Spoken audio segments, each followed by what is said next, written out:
तरफ तो कॉल भी नहीं हुई और आपको बता भी नहीं पाया। Okay, no worries. Let's start. Today's topic, I'm going to start with question number 35. ठीक है, I'm going to discuss what is currency conversion, money exchange पे बात करेंगे. Then I'll move on to question number 37 that you guys were having issues with. So basically, money exchange क्या, when you exchange money, a currency exchange rate is used that is used to calculate how much foreign currency you are going to get in exchange. So, for example, if $1 is equivalent to around 160 something Pakistani rupees, ठीक है, so that's the rate कि $1 कितना होगा. Now the question at hand, basically exchange rate जो होता है ना, that indicates how much currency of a country is equivalent to the currency of another country. Simple words में ये होता है. So the exchange rate between the dollars and euros is given. कि $1 is equal to 0.88 euros. There's a person Sam that changes $135 into euros. How much will he receive in euros? सही है. So if we know that the rate is $1 is equivalent to 0.88 euros, then $135 will be equal to how much? So you can just cross multiply this 135 by 0.88, उसके rate से multiply करोगे and you are going to get the answer 118.8 euros. Okay, that should be the answer for the first part. Then for the second part, Frances changes 340 euros into dollar. How much will she receive in dollars? So we know the rate is same, that is $1 to 0.88 euros. 340 अगर euros आप exchange करवाते हो तो आपको कितने dollars वापस मिलेंगे? So again you can cross multiply. By cross multiply I mean you can cross multiply these number out क्योंकि ये direct proportion है. If you're increasing the dollars, you're increasing the number of euros. So x times 0.88 equals to 1 times 340. So x is going to be equal to 340 divided by 0.88. 340 divided by 0.88 should come out to be $386.36. ठीक है, ये तो आप लोगों ने कर लिया था, आप लोगों ने मुझे बता दिया. Now let's try this question together. A bank exchange English pounds and US dollars. ठीक है, this question isn't in your book, so if you can try this with me, it will be great. A bank exchange English pounds and US dollars at a rate of £1 is $1.6. Calculate in US dollar the amount received for 520 pounds. So part 1 में working वैसी है. We are going to use the rate कि £1 is equivalent to $1.6. अच्छा, by looking at the currency, can you tell me pound ज़्यादा महंगा है या dollar ज़्यादा महंगा है? Pound ज़्यादा expensive है. ठीक है. For the first part, you need to calculate in US dollar the amount received for 520 pounds. So definitely I'm going to get a value that is going to be greater than 520. So again, you can cross multiply and 1.60 times 520. That is 832. 832 dollars. The second part, calculate in pounds the amount received for US dollar 840. अब क्या करेंगे? हम यही use करेंगे, rate वही use करेंगे. आप $840 है आपके पास and you want to find how much is it going to be in pounds. Again you can cross multiply. So x 1 times 840 is equals to x times 1.60. So x is going to be 840 divided by 1.6, 525, right? 525 pounds आ जाएगा आपके पास. ठीक है, ये तो basic calculation. तभी ये ज़्यादातर अगर वैल्यूज ऐसी होंगी तो पेपर 1 का क्वेश्चन होगा, वरना पेपर 2 में किसी का पार्ट होगा ये question. Answer C. Now this talks on commission. A money changer charges a commission of 2%. आप लोग ने कभी पर्सनली मनी एक्सचेंजर यूज किया है? Have you guys personally used money exchanger? कभी No. बाहर ट्रैवल करते यूज, तो मनी एक्सचेंजर के पास आप जाते हो ना, तो वो थोड़ा सा प्रीमियम वैल्यू चार्ज करता है, वो उसका कमीशन होता है, ठीक है, दैट इज हिज कमीशन। और अगर वो कमीशन 2% चार्ज करता है on the value of exchange, ठीक है, so the question is a money changer charges a commission of 2% on the value of the money exchange. Calculate in pounds the amount required to buy US dollar 600. ठीक है, calculate in pounds the amount required to buy US dollar 600। So मेरे पास कितने pounds होने चाहिए हैं so that I can buy $600? बात समझ में आ रही है? So he is going to charge you, तो हम 600 को 2 से डिवाइड करेंगे, 600 का 2% निकालेंगे। आपको पाउंड्स निकालने हैं, ठीक है, तो जी। सबसे पहले what you are going to do is the 2% amount that is going to be charged, ठीक है, वो एक्स्ट्रा अमाउंट होगा। तो सबसे पहले आप क्या करोगे कि आप कन्वर्ट करो $600 को पाउंड्स में। So we know that 1 pound is equivalent to US dollar of 1.60। So $600 अगर मुझे बाय करने हैं तो वो कितने पाउंड्स मुझे चाहिए होंगे उसके लिए? So you are going to cross multiply and you are going to get 600 divided by 1.6. Is that correct? 600 divided by 1.6. So you should be getting how much? 375? Yes. So 375 pounds आपके पास होंगे तो आप $600 bye कर सकते हो, but यहाँ पे problem है कि you will have to provide some money as a commission to the money exchanger. So money exchanger will charge you 2% of this amount as well. तो आपकी जेब में अब कितने पैसे होने चाहिए so that आप कमीशन भी पे कर लो और ये अमाउंट भी एक्सचेंज करवा के $600 बना लो। So the commission that is going to be charged is 2% of the amount that you are exchanging. Okay, so commission amount is going to be 2% of the value that you are exchanging, that is 375. So find 2% of 375.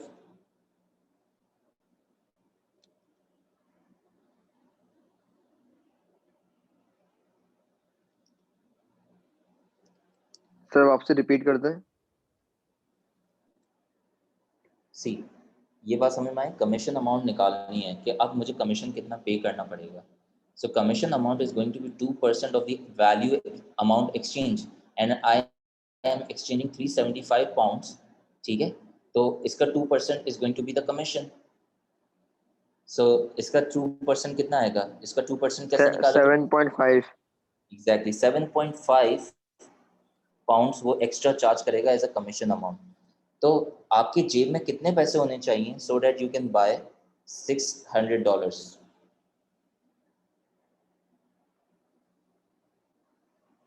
ठीक है, कितने होने 370। चाहिए? हाँ sir, 375। Total amount नहीं, total amount 375 तो होनी ही चाहिए, प्लस आप उसको कमीशन हाँ भी पे करोगे। सो आपकी हाँ जेब तो अगर, या if you are going to have 382.50 pounds, ठीक है, आप यस 382.50 पाउंड लेके जाओगे तब जाके आपको $600 इन एक्सचेंज मिलेंगे जी। based on this rate. Are you guys clear on the working of for the third part? Yes. Suleman clear है? जी सर। हाँ, आगे चलूं या are you copying this down? Sir copy कर लिए। ओके, नवाल का नहीं पता। नवाल आपने कर लिया था? जी कर लिया। Okay. Now this is question number 37 that you guys asked for. Jenny's annual salary is $8,500. She is paid monthly. What is her monthly gross pay? So annual salary आपके पास $8,500 है, तो monthly निकालने के लिए what are you going to do? You're just going to divide it by 12. Monthly pay is going to be $8,500 divided by 12. That is 708.3. Okay. Now for the second part, Rob's basic annual pay is $9,600. He also earns 5% commission on the sales he makes each month. In May, his sales were $7,500. What is his gross pay for May? So robes basic annual पे ये है, ठीक है, तो monthly पे आ सकती है। फिर इसको 5% कमीशन भी मिलता है हर month. So if you are calculating the gross pay for the month of May, that is going to count, you have to take into account his basic pay for May plus the commission he has earned, वो भी तो उसका bonus होगा ना। So gross pay is going to be the basic pay plus the commission earned. तो basic पे तो क्या होगी, अगर वो एनुअली $9,600 अर्न कर रहा है तो पर मंथ तो 9600 डिवाइड बाय 12 होगी। यस और नो? या ये बात समझ में आ रही है? सर ये फॉर्मूला समझ नहीं आया मुझे। फॉर्मूला नहीं है, ये लॉजिक है। नहीं मतलब हाँ ये समझ नहीं आया। I need to find gross pay for the month of May. अब for example if I am a sale person, ठीक है, तो मुझे पर मंथ एक बेसिक सैलरी मिलेगी plus I will be given a 5% commission on the amount of sale that I am making. So if I am making a sale of $7,500, मुझे इसका 5% commission भी मिलेगा और प्लस मुझे मतलब मंथ सैलरी भी मिलेगी। मतलब 9600 एक्स्ट्रा मिलेंगे और 5% एक्स्ट्रा मिलेगा। 9600 is the annual pay. तो per month अच्छा पे निकालने के लिए you are going to divide by 12, so you get $800. That is the basic pay. Plus you are going to get a commission. And what is the commission? Commission is 5% of the upon 100 amount. Multiply by 800 oh 750 75 5% of 7500। 7,500 इतने की sales की है ना, जो cell amount होगी उस पर commission होगा। So what is 5% of 7,500?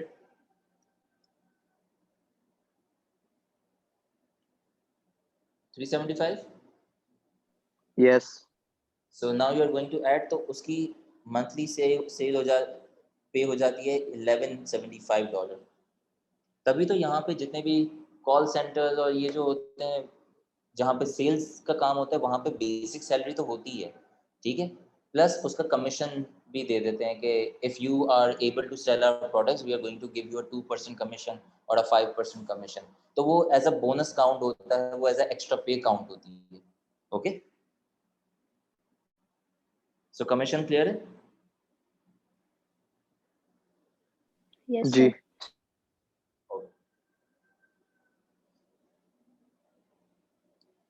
Then there was a question. अच्छा, you guys were done till question number 43. 43 तक कोई मसला है क्वेश्चन में? Please let me know. Sir मैंने 38, 40 तक 39। किया है। 40 तक किया उसके 40। बाद के आप समझा दें। ओके, चलो यहाँ पर कर देता हूँ 41। Nawal, are you clear till question number 40?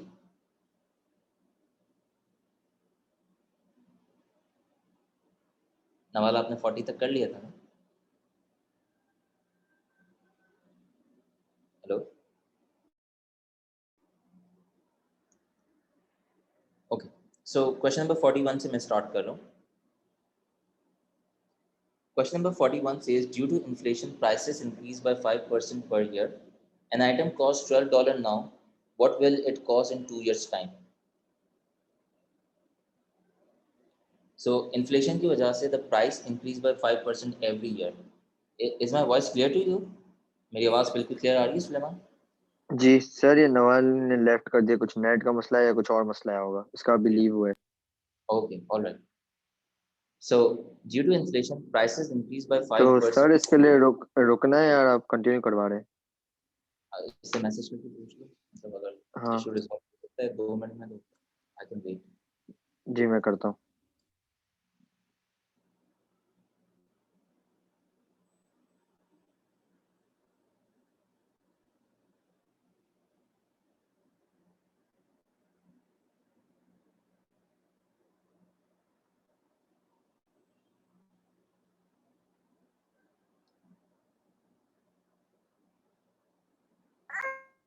Okay, Nawal, can you hear me now? Yes. Okay. So I'm on question number 41. That due to inflation, the price increased by 5% per year. An item costs $12 now. What will it cost in 2 years' time? 2 साल बाद उसकी क्या price होगी? If every year there is a increase of 5% as an inflation, ठीक है? तो हर साल हम सुनते हैं ना कि महंगाई होती जा रही है, बेसिकली इन्फ्लेशन होती जा रही है.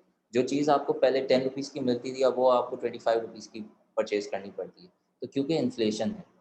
नाउ अब फर्स्ट ऑफ ऑल यहाँ पे 2 years टाइम दिया हुआ है ना, you are going to calculate it for 1 year first. So anything that was $12 previously, now it is going to increase by 5%. ठीक है. So previously something that costed $12 is now going to increase by 5%. ठीक है. तो let's you there are alternate ways of doing it. I'm first of all going to explain the basic method. First of all, you are going to calculate 5% of 12. ठीक है. This is the amount increase. 5% of 12 का 5% 0.6 है. सही है. 12 का 5% is going to be $0.6. ठीक है. अब what is the new amount? New amount after 1 year, $12 से there is an increase in $0.6. ठीक है. तो 12 प्लस 0.6 करोगे, you are going to get $12.6. अब वो चीज़ 12.6 की हो गई. सुलेमान ठीक है यहाँ तक? सही, हम ऐड क्यों करेंगे? क्योंकि अब प्राइस में इंक्रीज हो रहा है ना. जी. सही है. तो अब आप इंक्रीज करोगे, यानी कि 5% इंक्रीज हुआ है. तो पहले मैंने 5% निकाला उस अमाउंट का और उसमें मैंने ओरिजिनल अमाउंट ऐड कर दी. तो मुझे ये पता चल जाएगा न्यू अमाउंट क्या है. जो ठीक है तो सर. जो चीज़ पहले $12 की थी, now it is being sold at $12.6 एक साल के एंड में. बात समझ में आई? जी. अब मैंने ये 2 स्टेप में वर्किंग की है. You could have done this in a single step. How? You just need to multiply. क्योंकि 5% इंक्रीज हुआ है, तो now that quantity is being raise by 105%. So आप $12 का अगर 105% निकाल लोगे ना, you are going to find exact value. Sir आपसे 105 क्यों निकालेंगे? 105 इसलिए निकालते हैं बिकॉज 100% तो पहले था और जी. 5% इंक्रीज हो गया है, तो अब 105% हो गया है. नहीं सर, समझ नहीं आया 100% कैसे था जैसे कि. पहले ओरिजिनल कोई भी चीज़ होती है ना, उसको हम 100% कंसिडर करते हैं. अब हाँ फिर वो हम तो है. अगर कोई चीज़ इंक्रीज करते हैं तो वो परसेंटेज में इंक्रीज होता है. तो अगर मैं पहले कोई चीज़ जी. 100% है, उसमें मैं 5% इंक्रीज कर रहा हूँ, तो टोटल कितना परसेंट इंक्रीज हुआ है? That is 105%. जी. सो 105% ऑफ 12 कितना आएगा? एक मिनट सर, मैं निकाल रहा हूँ. 105 का 12%. नहीं नहीं, 12 का 105%. चलो कैलकुलेशन तो अच्छा, एक ही होगी. एक मिनट. वैल्यू 12 तो का, सेम आनी चाहिए. एक मिनट. 105%, 12.6. ठीक है. तो यही वैल्यू पहले भी आ रही थी ना. यहाँ पे आप स्टेप बाय स्टेप वर्किंग कर रहे थे, यहाँ आपने डायरेक्ट वर्किंग कर ली. बात समझ में आए? ये सही दो, आपकी जी, बात? ये दो अलग अलग तरीके हैं. बिल्कुल, ये ऑल्टरनेट तरीका है, लेकिन ये डायरेक्ट तरीका है. ठीक है. जी. सो मैं आपको ये सिर्फ समझा रहा हूँ कि अब से अगर मैं कोई चीज़ को कहीं क्वेश्चन में लिखा होगा a quantity is increase by 5%, तो मैं 105% लिख दूँ, तो कॉन्सेप्ट पीछे समझ में आ जाना चाहिए आपके कि पहले 100% थी, अब 5% इंक्रीज हुआ है, तो वो 105% इंक्रीज हो जाएगी. So the new amount is $12.6. यहाँ तक आप दोनों मेरे साथ एग्री करते हो.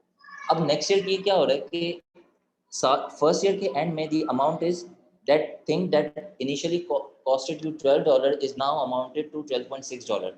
अब सेकेंड ईयर के एंड में फिर से 5% की इन्फ्लेशन आ रही है, तो फिर से 5% इंक्रीज हो जाएगा. so now you are going to increase 12.6 का 5%. so if I 12.6 want का to 5. increase 12.6 का 5%, 12.6 was 100% और फिर 5% इंक्रीज हो रहा है, so that is going to be 0.63. 105%. So 12.6 का डायरेक्ट अगर मैं 105% निकाल लूँ, what will you get? 12.6 का मल्टीप्लाई बाय 105. 13.23. 13.23 डॉलर. 23. ठीक है। सो एनीथिंग दैट 2 साल पहले जिस चीज की वर्थ $12 थी, 2 साल बाद दैट इज बीइंग सोल्ड $13.23 की। ठीक है, आर यू गेटिंग इट? जी। Yes. Okay, so that's the answer for it. Let's try question number 42. Selena invests $4,000 and receives 5% interest a year, which is added to the amount each year. By the way, are you guys clear with the concept of simple interest and the compound interest? पता है ये simple interest और compound अभी तक interest? तो clear है वो, अभी और क्वेश्चन देखूंगा, कुछ मसला होगा तो मैं आपको मैसेज Okay. कर दूंगा सर। सिंपल इंटरेस्ट और कंपाउंड इंटरेस्ट पे मैं जल्दी से डिस्कशन कर लेता हूँ। सिंपल इंटरेस्ट कहते हैं द इंटरेस्ट दैट रिमेन्स, जिसका जो रेट है that remains, the amount of the interest remains same after every year. ठीक है, तो अगर सिंपल इंटरेस्ट की बात कर रहे हैं और मुझे पता है 1 साल में $200 मुझे पे करने हैं बैंक को, ठीक है, तो 2 साल बाद मुझे $400 पे करने पड़ेंगे, 3 साल बाद $600 पे करने पड़ेंगे। This is in the simple interest. जबकि कंपाउंड इंटरेस्ट में ऐसा नहीं होता। कंपाउंड इंटरेस्ट में ये होता है कि अगर मैं बैंक से $4,000 लोन लेता हूँ, सही है, तो लेट्स से मैंने पहले साल का इंटरेस्ट निकाला, अब वो इंटरेस्ट जो है वो ऐड हो जाएगा, सही है, और फिर मुझे अगर मैंने वो पे नहीं किया इंटरेस्ट के साथ तो नई मेरा प्रिंसिपल अमाउंट चेंज हो जाएगा, और मेरा प्रिंसिपल अमाउंट चेंज होते होते मुझे एनुअली ज़्यादा पे करना पड़ेगा। फॉर एग्जाम्पल अगर लेट्स से, अच्छा इसको इस तरीके से भी देख सकते हैं कि आपने $100 इन्वेस्ट किए कहीं पे और आपको 2% प्रॉफिट मिल रहा है जो कि कंपाउंड इंटरेस्ट है, it is being compounded annually. तो अगर आप $100 इन्वेस्ट करते हो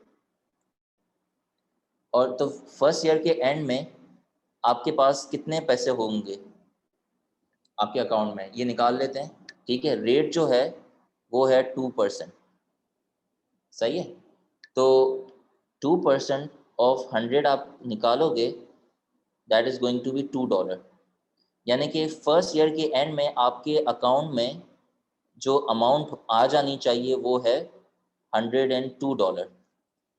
अब दूसरे साल आपने $102 इन्वेस्ट वापस से कर दिए, तो सेकेंड ईयर में आपका principal amount is not going to be 100, it is now going to be $102। So you are going to get an interest on $102 now. So what is 2% of 102? It is 2.04। Sir क्या ठीक है, आपसे repeat कर दें? कहाँ से आपने ये ये इन्वेस्ट किया ये है, दैट्स द इन्वेस्टेड अमाउंट। हाँ जी, इसका हमने फिर 100 का 2% निकाल लिया, उसके बाद का ठीक है, पूछ और रहा हूँ। मैं ये कह रहा हूँ कि आपने 3 साल के लिए इन्वेस्ट किया है, जी सही है, 3 साल के लिए जी आपने इन्वेस्ट किया, तो मैं ये जी चेक करने जा रहा हूँ कि 3 साल बाद मेरे पास कितने कितने पैसे मुझे ऊपर मिलेंगे। और इंटरेस्ट जो है वो कंपाउंडेड एनुअली है, यानी कि मैं कंपाउंड इंटरेस्ट की बात कर रहा हूँ अभी। हर साल मेरा जो अमाउंट है वो एड अप होती जाएगी, प्रिंसिपल अमाउंट चेंज होती जाएगी। So 2% of 102 comes out to be $2.04, यानी कि सेकेंड ईयर में मेरी ये वाला जो प्रॉफिट है, इंटरेस्ट जो है वो ऐड हो जाएगा उस अमाउंट में। तो दूसरे साल के एंड में मेरे अकाउंट में कितने पैसे होंगे? $102 पड़े हुए थे और अब मतलब 2.04 ऐड हो गए, 2.04 ऐड हो जाए तो नहीं तो 102 104.4। $104.4। अब एक और साल पे मुझे जाना है, सही है। अब जो थर्ड ईयर होगा, थर्ड ईयर के एंड में मुझे 2% फिर प्रॉफिट मिलेगा इस 104.4 वाली अमाउंट पे, क्योंकि ये मेरा बैंक में पड़े हुए होंगे। सो 2% इसका इज गोइंग टू बी $2.088, सही है। सो अब अमाउंट मेरे बैंक अकाउंट में कितनी शो होनी चाहिए? मेरे बैंक में $104.4 थे plus $2.088। So this is going to be $106.488। बात समझ में आई? This is the amount at the end. After the end of 3 years. तो मुझे 3 साल बाद प्रॉफिट कितना मिल रहा है, मतलब what is the interest that I am getting on it. मैंने इन्वेस्ट कितने किए थे और मुझे 3 साल बाद कितने मिल रहे हैं, ये देखना है आपने. तो मुझे कैलकुलेट करके बताओ आपकी लॉजिक क्या कहती है. मेरी इन्वेस्टेड अमाउंट चेक करो and after the end of the 3 year मुझे कितने पैसे मेरे अकाउंट में हैं वो चेक करो और फिर मुझे बताओ कि मुझे कितने ऊपर पैसे मिल रहे हैं. ये आपने तो पहले $100 इन्वेस्ट किए थे ना, फिर तीसरे साल के आखिरी साल में $6.488 आपको ऊपर मिले. बिल्कुल, तो ऊपर नहीं मिले, ये मेरी टोटल सेविंग है. अब मुझे बताओ कि हाँ, मुझे ऊपर कितने पैसे मिले होंगे.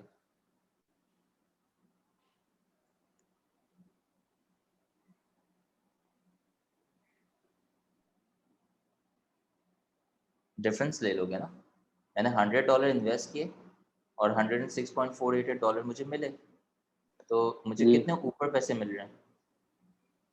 6.488. एग्जैक्टली तो मेरा इंटरेस्ट तो, क्या हो तो जाएगा. सर मैंने यही तो बोला, आपने फिर वापस सवाल पूछने लगा, मैंने गलत बोला. मैंने वही तो बोला आपको पहले. अच्छा, शायद मुझे आवाज़ ही नहीं आई, सॉरी. ठीक है, तो इंटरेस्ट मुझे $6.488 का मिलेगा. सही है, but this was in the case of compound interest. अब कंपाउंड इंटरेस्ट में you guys need to remember this formula. ठीक है, ए इज द अमाउंट.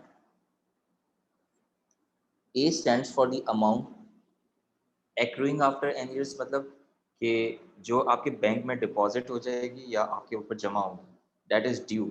ठीक है, after n years.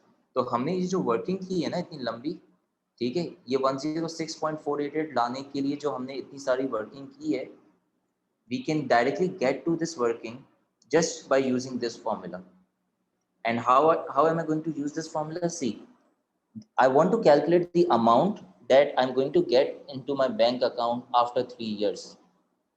So I can just use this formula. A stand for the amount, P stand for the principal amount that I'm going to invest, R stand for the bank rate, जो interest rate है, and N stands for the number of years. So अगर मैं चाहता हूँ amount calculate करना, so इस case में मेरा principal amount is $100. 1 plus the rate given is, rate कितना गिवन था बैंक की तरफ से, 2%. And for how long am I investing. इस एग्जांपल में मैंने कितने साल के लिए इन्वेस्ट किया था. 3. So the value of n is going to be 3. So can you calculate this this expression for me. Direct value क्या आ रही है, चेक करके बताओ. जी 1.5 मिनट.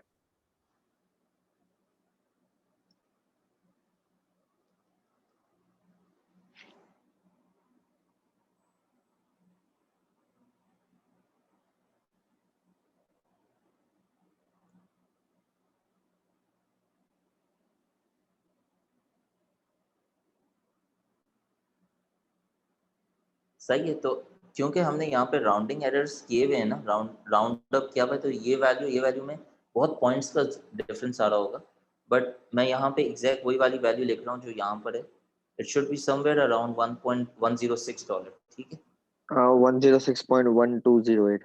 हाँ, तो वो एग्जैक्ट वैल्यू 0.12 है, लेकिन हमने क्योंकि वहाँ पे कैलकुलेशन में राउंड ऑफ किया था ना, यहाँ पे इंटरेस्ट जब आप लोग कैलकुलेट कर रहे थे तो यहाँ पे राउंड ऑफ किया था हमने, तो इसलिए थोड़ा सा डिफरेंस आ रहा है यहाँ पे ना. मतलब डायरेक्टली आपको आपको ये पता चल सकता है इस फॉर्मूले से कि what is the total amount that is going to be deposited into your bank account after the end of the 3 years. तो मुझे इतनी सारी वर्किंग करने की ज़रूरत नहीं है, I just need to remember this formula. But ये फार्मूला कंपाउंड इंटरेस्ट का नहीं है, ये फार्मूला कंपाउंड इंटरेस्ट कैलकुलेट करने के लिए यूज हो सकता है. This formula is just going to give you the amount at the end. Okay, अब मैं आपसे पूछूं कि कंपाउंड इंटरेस्ट कितना था या इंटरेस्ट कितना था 3 साल में, तो आप देखोगे कि आपने प्रिंसिपल अमाउंट कितना इन्वेस्ट किया, दैट इज $100, और आपको 3 साल के एंड में कितना मिल रहा है, दैट इज 106.12. सो डिफरेंस निकालोगे, again you are going to get this. Does it make sense. तो इंटरेस्ट इस तरीके से निकाला जाएगा. कंपाउंड इंटरेस्ट क्लियर है. जी सर. ओके. अगर रेट पर एनम है ना तो एन की वैल्यू नंबर ऑफ ईयर्स होगी, अगर रेट पर मंथ है तो एन की वैल्यू नंबर ऑफ मंथ्स होगी। इस बात का ख्याल रखना है, ठीक है। अगर यहाँ पर रेट दिया हुआ था 2% पर एनम, यूजुअली क्वेश्चन में आपको पर एनम लिखा हुआ होगा। पर एनम का मतलब है एनुअली, पर ईयर, तो नंबर एन की जगह नंबर ऑफ ईयर्स आएंगे इस फॉर्मूले में। Now let's quickly go over simple interest. Simple interest में आपका जो वो इंटरेस्ट होता है that is hello going sir. To जी। हाँ, अब आपकी आवाज आई थी, बीच में 2 मिनट के लिए अटक गई थी। अच्छा, लास्ट क्या सुना आपने?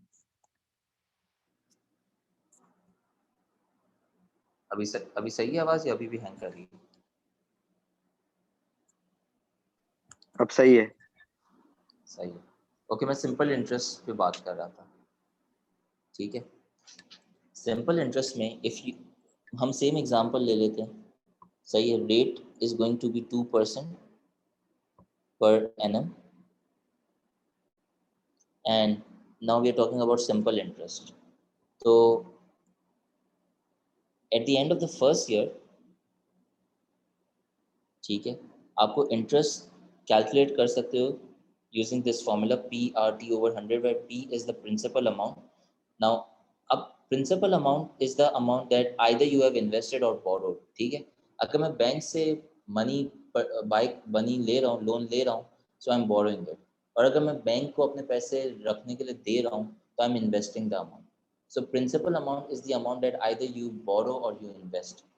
R is going to be the rate of interest per annum. Time is the period of time refers to the time in years, ठीक है। और अगर मुझे अमाउंट फाइंड करनी है कि फाइनली मेरे पास कितने पैसे होंगे इंटरेस्ट के बाद, सो मैं प्रिंसिपल अमाउंट में इंटरेस्ट ऐड कर दूंगा, so I am going to get the total amount, ठीक है। एक क्वेश्चन करवाता हूँ so that you are clear with this. Sir, जी, अगर कंपाउंड इंटरेस्ट में हमें अगर एनुअली नहीं दिया और हमें मंथ्स में दिया तो हम कैसे करेंगे? हम रेट को चेंज तो करेंगे? रेट आपको पर मंथ दिया हुआ होगा तो फिर आप एन की वैल्यू पर मंथ में रखोगे, और अगर आपको रेट पर ईयर दिया हुआ है तो आप एन की वैल्यू को ईयर्स में रखोगे, ठीक है। Okay. So number of years हैं और मंथ्स में करना हो तो मल्टीप्लाई बाय 12 कर दोगे, वरना डिवाइड बाय 12 करके ईयर्स में कर लोगे। रेट के साथ भी यही है, अगर रेट पर ईयर दिया हुआ है, ठीक है, तो फिर उसको मल्टीप्लाई बाय 12 करके फिर पर, यूजुअली हम रेट को चेंज नहीं करते, हम नंबर ऑफ ईयर्स को चेंज कर लेते हैं।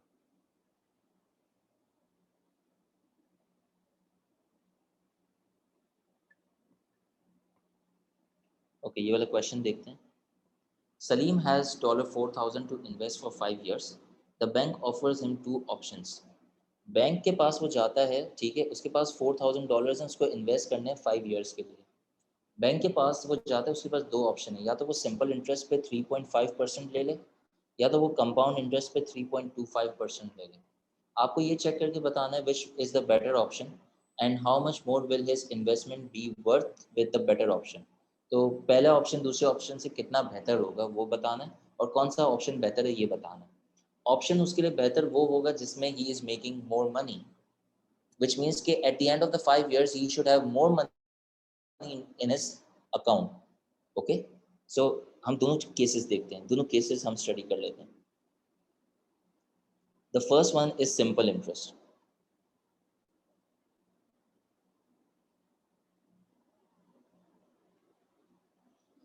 So 5 साल के आखिरी में if I want to calculate the interest, simple interest for the 5 years, ठीक है, मेरी प्रिंसिपल अमाउंट है $4,000,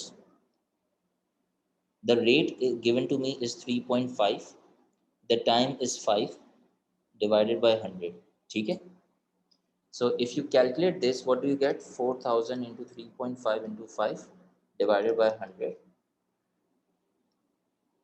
मेरे पास $700 आ रहा है। This means that by the end of the 5 years, पूरे 5 साल का जो simple interest मुझे मिलेगा वो $700 है। So by the end of the 5 years, how much money will I have? Amount that I am going to have is $4,000 plus $700. That is $4,700. ये बात समझ में आ गई? This is simple interest. You use this formula to calculate the simple interest for the 5 years.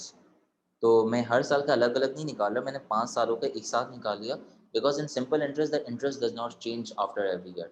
हर साल आपको वही interest मिलेगा जो आपने उसी अमाउंट पे मिलेगा जो आपने इनिशियली इन्वेस्ट किए. तो अगर मैंने $4,000 इन्वेस्ट किए हैं, ठीक है, तो इसका आप इंटरेस्ट निकालोगे एक साल का, तो that is going to be 140.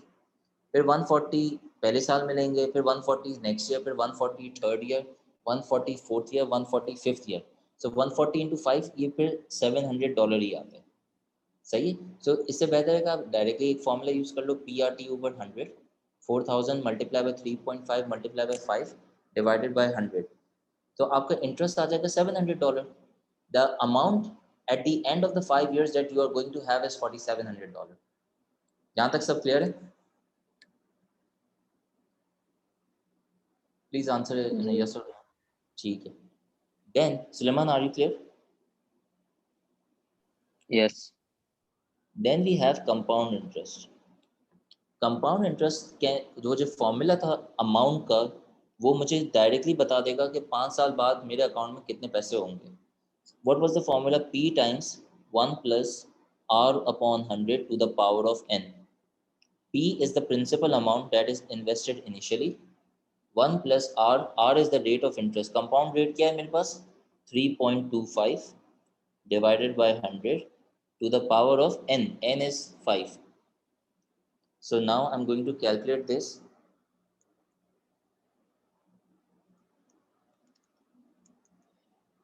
क्या वैल्यू आ रही है मुझे बताना. सर एक मिनट में निकाल के बता रहा हूँ.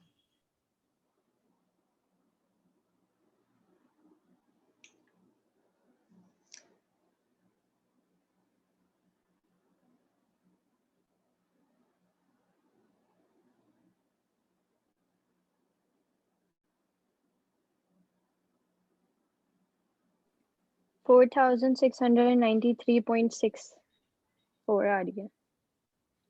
Okay.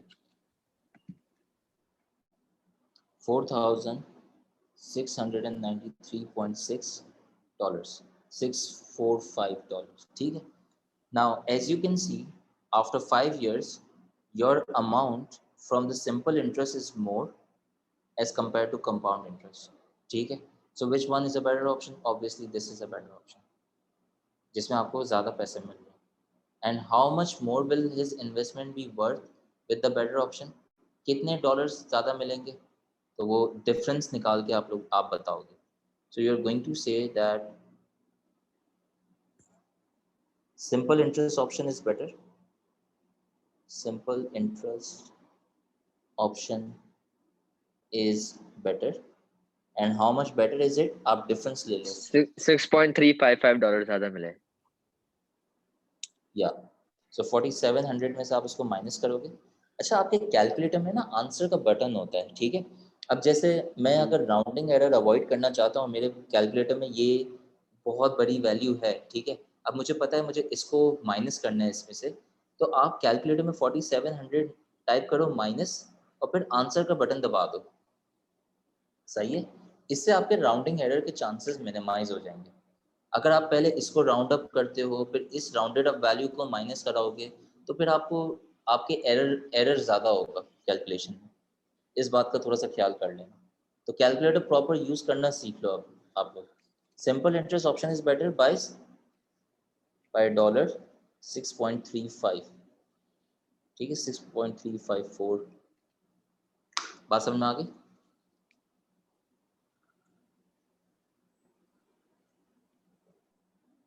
सर ये 6.355 है. 6.35. अच्छा, अब देखो आपने क्या कौन सी वैल्यू यूज की? मैंने तो कैलकुलेटर वैल्यू यूज की है ना. जी. मैंने कैलकुलेटर वैल्यू यूज की, तो आई एम श्योर कि मेरा यही आंसर आ रहा है. अगर आपने यहाँ पे 0.645 लिया है, जो कि मैंने यहाँ पे लिखा है राउंड अप करने के बाद, और फिर मैं इसको माइनस करूंगा, तो ये वाली वैल्यू भी चेंज हो जाएगी. सही है. तभी एग्जाम में आपको कहते हैं कि give your answer to 3 significant figure. तो सुलेमान का आंसर इन 3 सिग्निफिकेंट फिगर और मेरा answer in 3 significant figure would be same. हम दोनों का answer in 3 significant figure is going to be $6.35. ये 3 SF है. सही है. अब तुम्हारा जैसे मेरा 4 आ रहा है, तुम्हारा 5 आ रहा है, इट शुडंट मैटर नाउ, लेकिन accurate answer in 3 significant figure is going to be 6.35. सही है?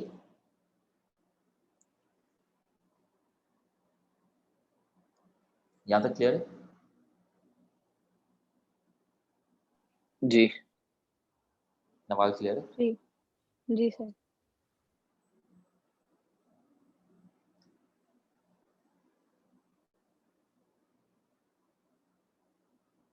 अच्छा, जल्दी से एक ये क्वेश्चन भी देखते हैं जो हमने लीव कर दिया था. Selena invest 4,000 and receive 5% interest a year, which is added to the amount each year. How much is her investment worth in total after 1 year? एक साल बाद उसकी इन्वेस्टमेंट की क्या वर्थ होगी और 6 साल बाद उसकी इन्वेस्टमेंट की क्या वर्थ होगी, तो ये कैलकुलेट करना है इस क्वेश्चन में आपने. सो एक साल बाद निकालना है तो जाहिर सी बात है जो अमाउंट है उसमें इंटरेस्ट ऐड हो जाएगा. तो अमाउंट जो एक साल बाद उसको मिलेगी उसमें प्रिंसिपल अमाउंट में इंटरेस्ट ऐड हो जाएगा. प्रिंसिपल अमाउंट थी 4,000 और फिर इंटरेस्ट ऐड होने के बाद 5% है इंटरेस्ट, राइट? 5%. अब यहाँ पे this they are talking about simple interest. अगर कंपाउंड इंटरेस्ट का क्वेश्चन होगा ना तो वो उसमें लिखा हुआ होगा कंपाउंडेड एनुअली. अगर नहीं लिखा हुआ then it's a simple interest question. So simple interest can you can directly go for PRT upon 100. So 4,000 plus 4,000 का 5%, that is going to be 4,200. Check कर लो आप लोगों की भी वर्किंग यही आ रही है. और फिर मुझे ये 6 ईयर पे वर्किंग करके दो जल्दी से.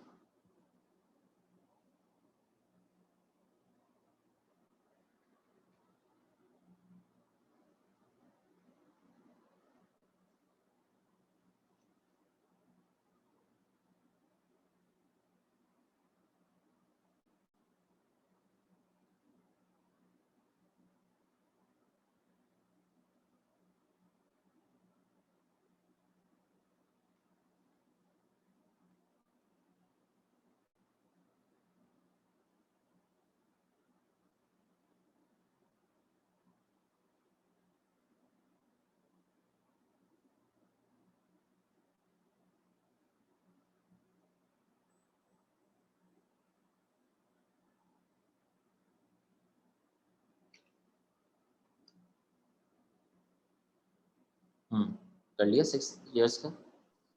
नहीं सर, अभी कर रहा हूँ सर. इसमें भी यही होगा ना कि अब जो वैल्यू आई है उसका 5% निकलेगा, फिर वो हाँ. ऐड हो जाएगी. किसमें? हाँ, इसमें भी यही करोगे कि क्वेश्चन पूछ रहा था कि उसकी जो इन्वेस्टमेंट है जो कि $4,000 है उसकी क्या वर्थ होगी 6 साल बाद. यानी कि वो 4,000 तो रहेगी और उसमें कुछ इंटरेस्ट ऐड हो जाएगा ना. तो अमाउंट जो 6 साल बाद होगी वो होगी principal amount plus the interest amount. Principal तो फिक्स रहता है और इंटरेस्ट कितना 6 साल बाद मिलेगा उसके लिए आप PRT ओवर 100 यूज़ कर लो. सही है. So 4,000 plus PRT over 100, principal amount is 4,000, rate आपको 5% दिया है. 5,200. हाँ, और 6 is the number of years.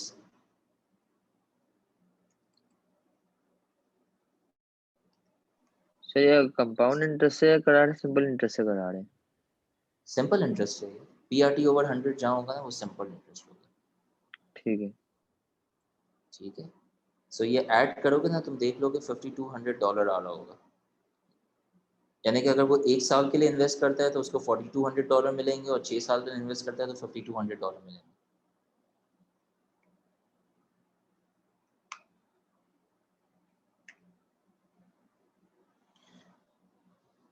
सही है. कर लो तो मुझे बताओ. मुझे आज ये एक लास्ट कॉन्सेप्ट डिस्कस करना है हायर परचेज का. थोड़ा सा जल्दी करते हैं.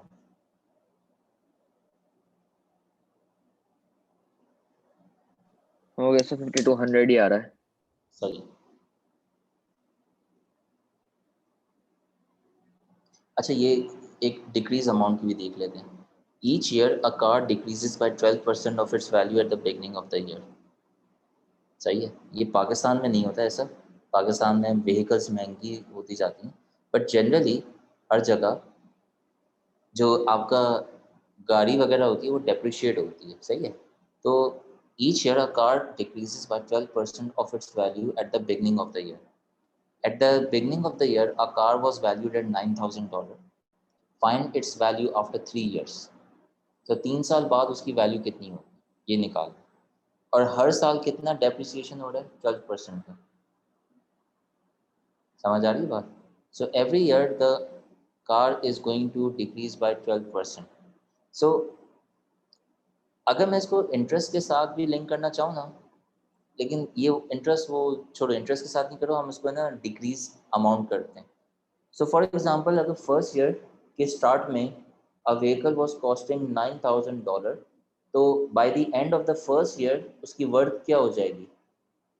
कम होगी 12% या ज़्यादा होगी? क्वेश्चन क्या कह रहा है? It is going to be decrease by 12%। तो नवाल मुझे क्या करना चाहिए? अगर कोई चीज़ 12% से डिक्रीज हो रही है तो क्या करना चाहिए मुझे?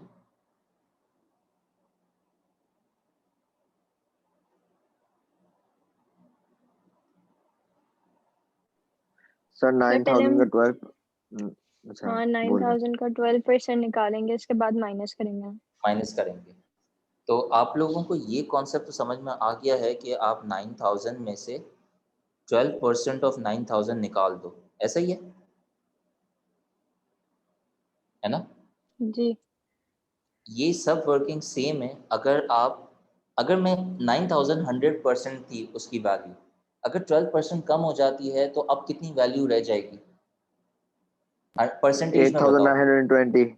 अच्छा नहीं, मुझे परसेंटेज ये में। बताओ कि अगर कोई चीज़ 100% है और उसमें उसके हाँ साल के एंड में मैं 12% उसको कम कर देता हूँ, तो अब कितनी हाँ, परसेंट रह जाएगी? तो 9,000 का 112% निकलेगा। 9,000 को अभी बीच में नहीं था मैं, वो बिल्कुल आप सही कह रहे हो, मतलब इस वर्किंग से हाँ कर सकते हो। मैं आपको लोगों को ना हाँ थोड़ी बेटर वर्किंग सिखाना चाह रहा हूँ।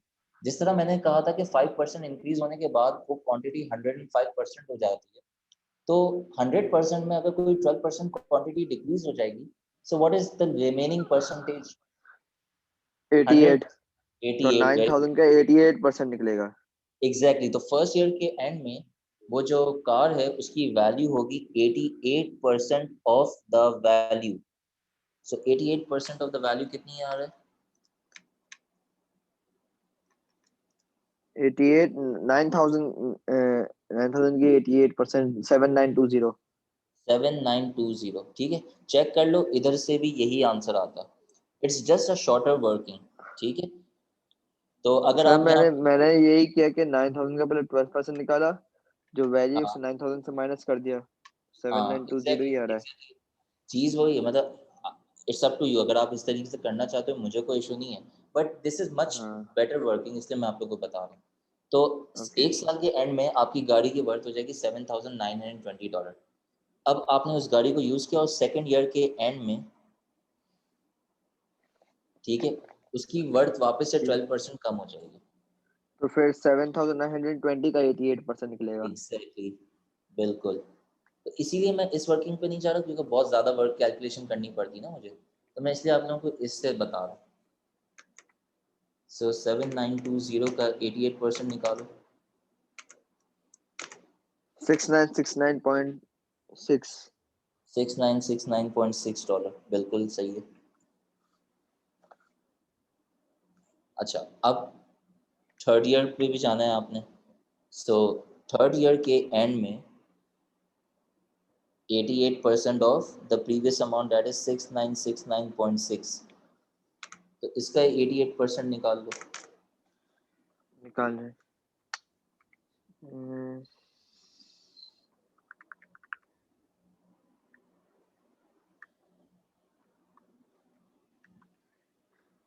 6,133.248। ठीक है, तो एक गाड़ी जो आपने $9,000 की खरीदी थी, वो 3 साल बाद डेप्रिशिएट होके इतने की हो जाएगी। बात समझ में आ गई? जी अच्छा, अब आते हैं एक क्वेश्चन जो मुझे करवाना था। अच्छा, आई हैव 2 क्वेश्चंस। चलो देखते हैं कितनी जल्दी हम कर सकते हैं।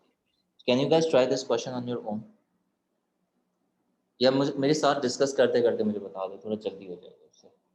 सो पार्ट ए में मुझे क्या करना चाहिए?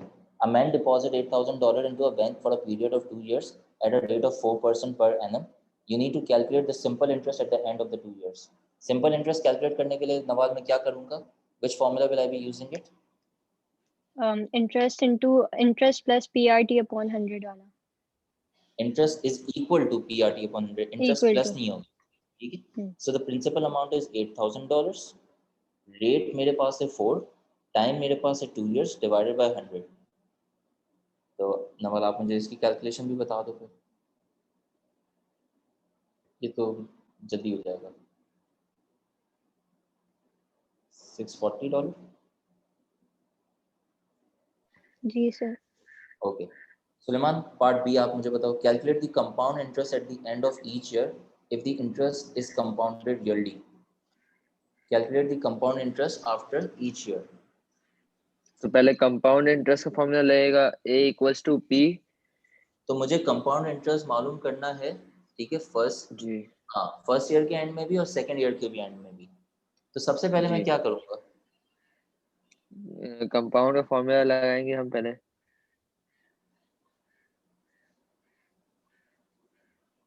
क्या फॉर्मूला था? A equals to P bracket 1 plus rate upon 100 bracket close और फिर n। ठीक है, अच्छा चलो इस तरीके से हम अगर करते हैं तो प्रिंसिपल अमाउंट है मेरे पास 8,000, 1 प्लस 4%, ठीक है, की पावर। अब मैं यहाँ पे पावर क्या लिखूंगा?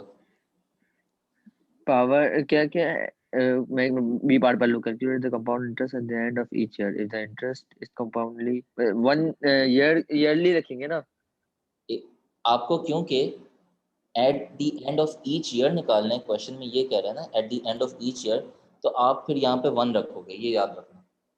जल्दबाजी में यहाँ पे 2 नहीं रख देना, ठीक है? तो यहाँ पे अभी भी आपको इंटरेस्ट नहीं मिलेगा, आपको सिर्फ अमाउंट मिलेगी। सो क्या वैल्यू आएगी इसकी? एक मिनट से निकाल के बता रहा हूँ सर। अमाउंट अभी मिली नहीं है ना, 8,000 तो वो है ना, पेड है ना। हाँ तो ये अभी आप जो इस फॉर्मूले से तो मैं निकाल के बता रहा हूँ। अमाउंट आएगी। हाँ जी मैं निकाल के इंटरेस्ट बता नहीं रहा है। हूँ जी।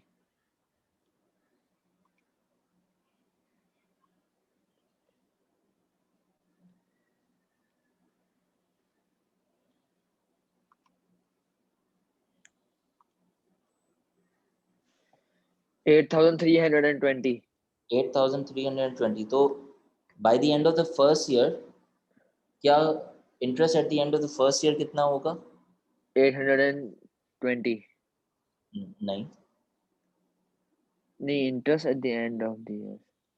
Interest at the end of the first year आपने इन्वेस्ट किया $8,000, आपको मिल रहे हैं $8,320।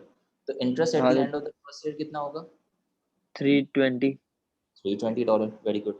अब आते हैं सेकेंड ईयर पे, ठीक है? अब अगर इसी तरीके से वर्किंग शुरू किया आपने तो इसी तरीके से कंप्लीट करो। अब आपका प्रिंसिपल अमाउंट क्या हो जाएगा? 8,320। अब इसका आप निकालोगे, जी। सही है? तो तो 8,300 8,320 bracket open 1 plus 4 upon 100 bracket close और फिर 1 आ जाएगा। मैं आपको निकाल के पावर बता रहा 1 हूँ। आएगा। उस इससे हाँ बेहतर पावर तरीका 1। सही है सुलेमान, लेकिन अभी क्योंकि आपने इसको याद किया था तो मैं इसी से वर्किंग करवा रहा हूँ। सही है? जी पहले ये खत्म करते हैं फिर मैं बता देता हूँ कि दूसरा तरीका मैं सिंपल आपको इस सब क्वेश्चन वैल्यू के लिए आप निकाल के क्या यूज बता कर रहा हूँ। सकते हाँ वैल्यू निकाल के बता रहा हूँ।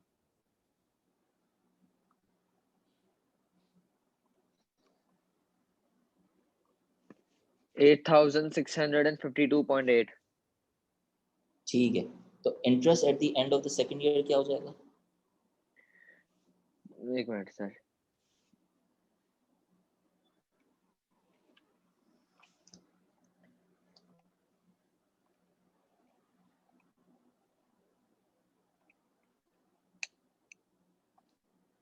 $332.8।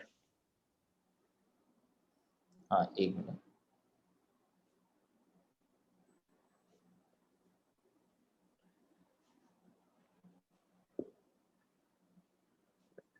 सही है। तो 8652.28 माइनस 8320, तो आपके पास कितना आ रहा है?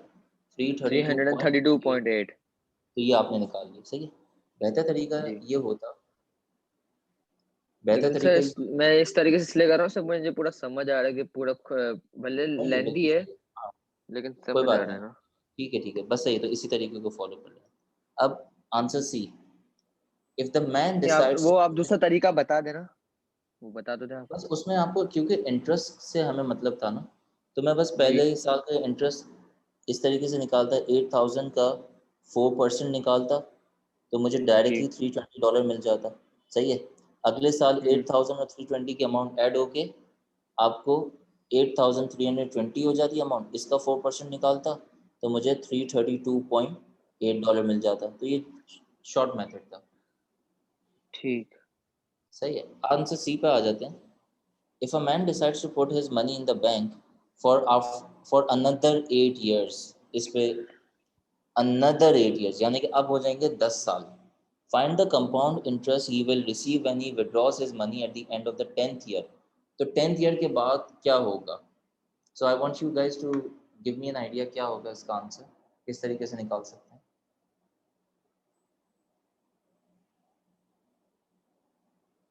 क्या मैं यूज करूंगा फॉर्मूला नवाल?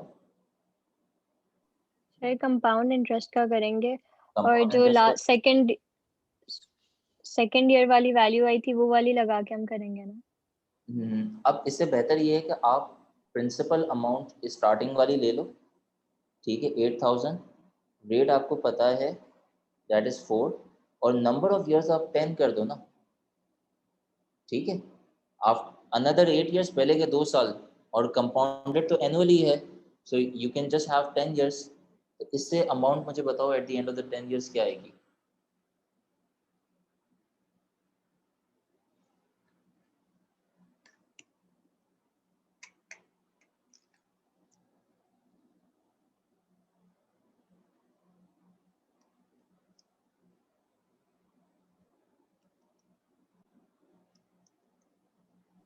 $11,841.9। $11,841.95। ठीक है, ये तो अमाउंट है eight the end of the year, at the by the end of the 10th year. लेकिन उसने इन्वेस्ट कितने किए थे ये भी आपको पता है, तो इंटरेस्ट कितना मिलेगा 10 सालों में। सो इंटरेस्ट अमाउंट निकालने के लिए what you are going to do is, जो इसके 10 साल बाद उसके अकाउंट में पैसे आएंगे minus the initial amount he has invested, 3,841.95। $3,841.95। ठीक है। अच्छा, I want you to take a screenshot of this because this question wasn't in your book. तो स्क्रीनशॉट लेके बाद में अपने रजिस्टर में सॉल्व कर लेना। इसका स्क्रीनशॉट ले लो। ठीक, कितना टाइम लग गया? चलो चलो, तो फिर कल की क्लास में मैं हायर परचेज करवाता हूँ और फिर लॉज ऑफ इंडाइसिस करवाता हूँ। ठीक है, ठीक है सर। चलो ओके, चलो सी यू अल्लाह गाइस, हाफिज़। Law of take care. Love.